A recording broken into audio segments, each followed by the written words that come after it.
Hey there, my name is Dr. Mandi Murtaugh. I'm a physical therapist, a pelvic health specialist, and part of Team Yoga Wild. I use she, her pronouns, and I'm really excited to bring you this short video of how to connect your breath with your pelvic floor.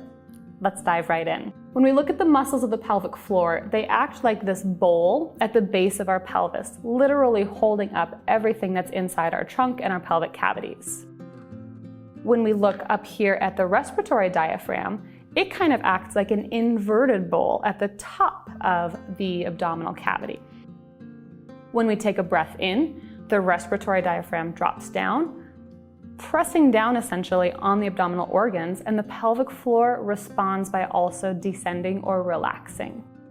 When we breathe out, the respiratory diaphragm comes up and the pelvic floor follows. We can use this breath pattern to help to accentuate the engagement of our entire core, which includes our pelvic floor, as we move through our asana practice and as we move through our daily life. Let's take a moment to try to connect. Find a comfortable seat, maybe close your eyes if that's comfortable, and just take a breath in, noticing the expansion of your belly, expansion of your ribs, maybe even noticing some expansion down at the pelvic floor. And then take a breath out and notice it contracting back in. Breathe in again, really focusing on that breath coming all the way down your spine, almost as if the space between your sit bones were to get wider as your pelvic floor descends. And then exhale, maybe forcing a little bit extra air out, maybe noticing that your belly engages. Let's accentuate that now. Inhale all the way in, relaxing your belly, releasing the pelvic floor. And breathe out. And keep exhaling and keep exhaling and keep exhaling and keep exhaling until all of your air is out, and you should feel that pelvic floor engaging automatically. Release that if you haven't already.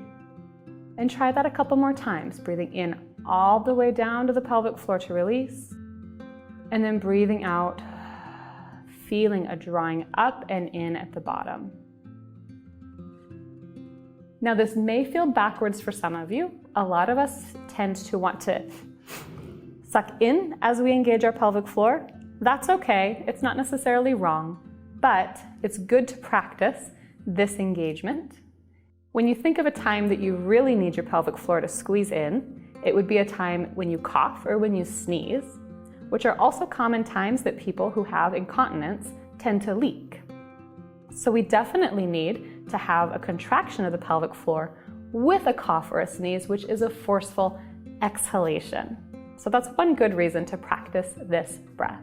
I hope this is helpful. I hope that you can connect with your body and that you can practice this breath to help engage your pelvic floor so that it can help you keep you stable as you move through daily life and as you move through your yoga practice.